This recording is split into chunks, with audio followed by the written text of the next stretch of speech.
Salut à tous et bienvenue une fois de plus sur cette nouvelle astuce sur WandaTech. J'espère que vous allez bien les amis, j'espère que vous portez bien, que ça pète la forme de votre quartier. Alors les amis, aujourd'hui, nous allons voir ensemble comment est-ce qu'on peut faire pour accélérer considérablement notre ordinateur. Donc supposons que ça fait depuis un bon bout de temps que votre machine a commencé à ramer, ça ne va plus bien, ça fonctionne au ralenti. Nous allons voir dans cette vidéo quelques petites astuces que l'on peut faire pour pouvoir accélérer le fonctionnement de notre ordinateur de façon naturelle sans pour autant installer de logiciel. Donc ce sera tout à fait naturellement. Donc c'est ce que nous allons voir dans cette vidéo. Mais avant, j'aimerais vous inviter, ceux qui ne sont pas encore abonnés à la chaîne, à vous abonner à la chaîne, à cliquer sur la cloche pour recevoir en temps et en heure les prochaines vidéos qui seront faites sur la chaîne de façon quotidienne. Alors les amis, qu'est-ce qu'on va voir ensemble? On va rapidement voir comment accélérer notre PC. Donc pour pouvoir accélérer son PC, qu'est-ce qu'il faut d'abord savoir? Il faut savoir que si votre ordinateur a commencé à fonctionner au ralenti, c'est simplement parce qu'il y a beaucoup plus de tâches qui se font exécuter sur votre ordinateur. Votre processeur et votre RAM reçoivent beaucoup plus de tâches qu'auparavant, ou bien des tâches qui sont un peu très lourdes. Donc, il faut simplement essayer de réduire ou bien éliminer les tâches inutiles qui sont présentes sur votre ordinateur. Pour voir les tâches inutiles, qu'est-ce qu'il faut faire? Il faut d'abord, premièrement, aller supprimer fermer par exemple toutes les différentes fenêtres que vous avez ouvertes il y a de cela 10 ans ou 50 ans, parce qu'il y a des gens qui ne ferment presque jamais leurs fenêtres. Allez fermer vos fenêtres de navigation, allez sur vos navigateurs. Je pars par exemple sur mon navigateur ici. Donc, je ferme mes fenêtres, fermez toutes les différentes fenêtres, comme ceci, close all tabs. Donc, comme je suis close all the tabs, donc j'ai cliqué plutôt sur le mauvais. Ok, ici, après, on ferme la navigation. Donc, on va fermer la navigation ici. Je referme. Je passe tous mes navigateurs. Je ferme toutes les différents onglets qui sont ouverts. Parce qu'en fait, ces pages-ci, tous ces différents onglets-là sont des onglets qui sont stockés en cache sur votre machine. Donc, il faut fermer toutes ces différentes pages-ci. Close ici, multitap, close toutes les tapes, on les tape ici, on ferme comme ceci.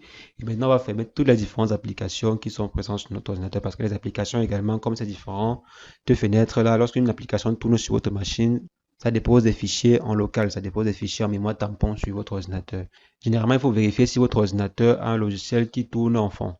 Donc, par exemple, pour mon cas, lorsque ma machine commence à ramer, c'est que j'ai soit démarré un logiciel comme Photoshop ou bien un logiciel comme Adobe Premiere pendant longtemps, pendant peut-être 2 jours, 3 jours. Donc, qu'est-ce que je fais souvent? Je passe simplement, je ferme le logiciel Photoshop. Donc, je ferme le logiciel Photoshop ou bien tous les différents logiciels lourds qui sont présents sur ma machine pour essayer de libérer un peu, pour essayer d'aérer un peu ma machine. Donc, après cela, faire si c'est que la machine n'est pas toujours rapide, vous pouvez fermez toutes les différentes fenêtres, fermez toutes les différentes applications qui sont en cours et vous redémarrez la machine. Donc, vous redémarrez la machine, ça c'est la première étape. Maintenant, après avoir redémarré la machine, si la machine persiste à être toujours lente, qu'est-ce qu'il faut? Vous partez sur votre gestionnaire de tâches ici. Parce que comme je vous ai dit au départ, la machine qui rame, la machine qui fonctionne au ralenti, c'est simplement les tâches qui sont en train de s'exécuter sur le processeur. Le processeur n'arrive plus à calculer à temps les différentes tâches qu'il reçoit. Donc, il faut simplement vérifier les tâches qui sont envoyées à votre processeur. Vérifier les différentes applications qui envoient les tâches, les applications qui tournent en fait sur votre machine. Donc, pour pouvoir vérifier cela, vous pouvez par exemple venir ici là sur gestionnaire de tâches et vérifier toutes les différentes applications, les services qui sont en cours et arrêter les services qui ne vous servent pas. Donc, par exemple, ici, je vois s'il y a une application ou il y a un service qui ne me sert pas, j'arrête le service. Donc là, je suppose que ma machine vient de démarrer et il y a des services qui sont déjà en cours. Moi, je vais simplement arrêter ce service-là. Donc, je viens ici, ce service ne me sert pas, je pars sur fin de tâche. Je pars encore sur d'autres services. Donc, vous pouvez fouiller tous les différents services qui ne vous servent pas et vous arrêtez la tâche. Donc, je viens ici, fin de tâche. Je pars sur Filmora, je mets fin de tâche. Donc, faites ceci pour toutes les différentes tâches bizarres que vous voyez sur votre machine. Et il faut éviter les tâches pareilles. Donc, ne pas supprimer les tâches que vous voyez, les tâches de service que vous voyez ici. Généralement avec le logo pareil, un logo avec l'engrenage sur un fond bleu et tout. Donc, il faut laisser les tâches pareilles. Donc, on va laisser les tâches qui ressemblent à les tâches de service comme vous voyez ici. Et on va supprimer les tâches pareilles, les tâches de Windows Defender qui ne servent pas, les tâches sur les applications que l'on ne connaît même pas.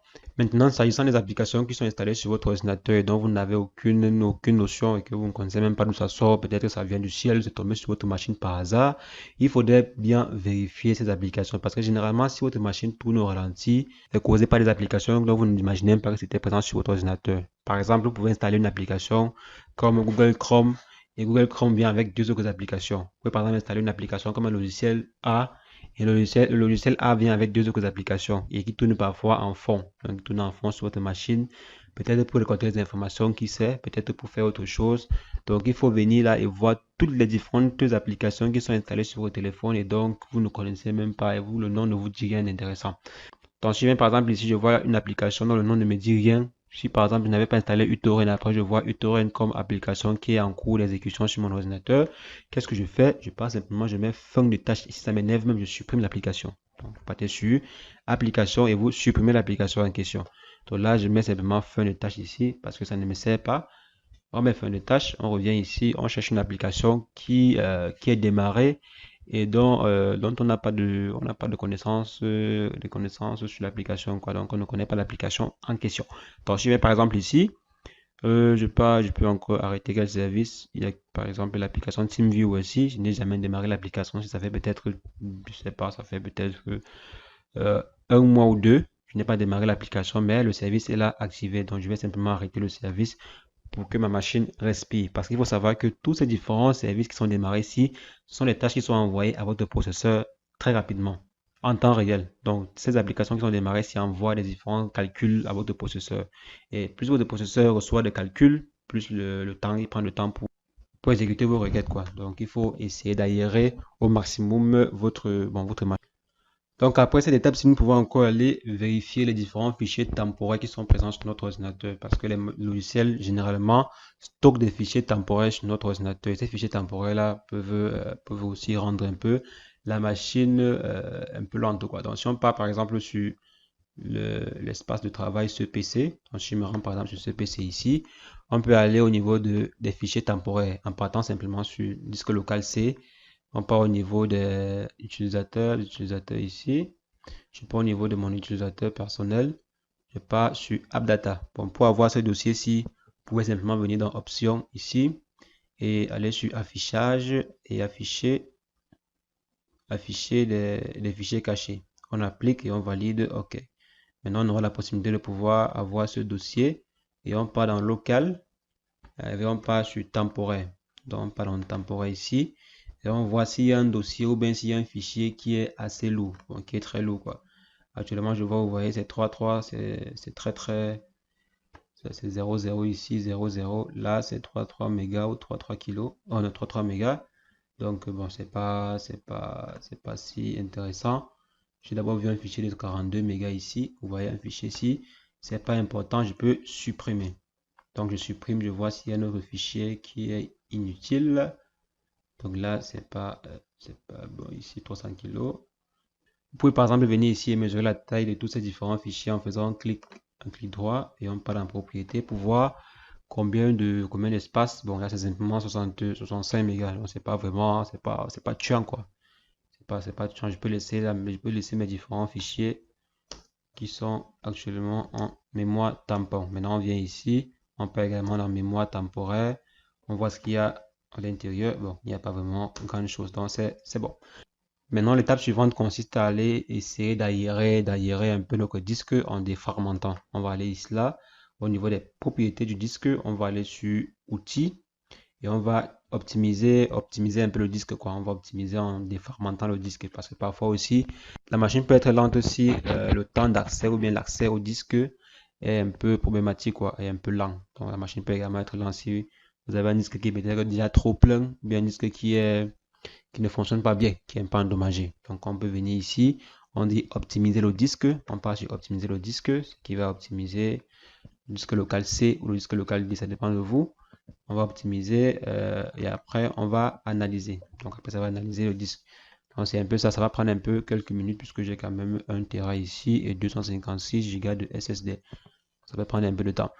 De cette façon, pour essayer d'accélérer votre machine, pour essayer d'accélérer en fait le fonctionnement de votre ordinateur. Et maintenant, si vous êtes comme moi et que vous avez l'habitude de laisser votre machine toujours allumée ou mettre en veille généralement et que vous n'avez jamais éteint votre machine ou que vous n'avez pas l'habitude d'éteindre votre machine, je vous conseille de prendre l'habitude de souvent éteindre votre machine, disons même après une semaine ou après 4 jours, 5 jours. Parce que généralement, lorsque la machine passe trop longtemps sans être éteinte au moins une fois, il y a trop de tâches qui sont stockées en mémoire, il y a trop de tâches qui sont stockées en mémoire.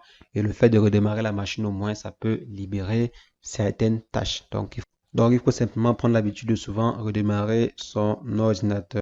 Donc, les amis, c'est ce que je voulais rapidement partager avec vous dans cette vidéo pour vous montrer un peu comment est-ce que vous pouvez faire pour souvent accélérer, même si c'est de peu, le fonctionnement de votre ordinateur. J'espère que la vidéo vous a plu. C'est le cas, lâchez-moi un bon pouce bleu ou mettez en commentaire si vous avez d'autres propositions ou bien si vous avez des soucis ou ça ne fonctionne pas pour votre machine, mettez-moi ça en commentaire. Dites-moi, ça n'a pas tellement accéléré ou bien ça a accéléré un peu ou bien ça n'a même pas accéléré, même pas pour 0%. Mettez en commentaire. On va voir ensemble ce qu'on peut faire pour votre ordinateur. Donc les amis, c'est ce que je voulais partager avec vous dans cette vidéo. N'hésitez pas. Lâchez-moi un bon pouce bleu et on se revoit demain pour une nouvelle astuce sur WandaTech. Portez-vous bien.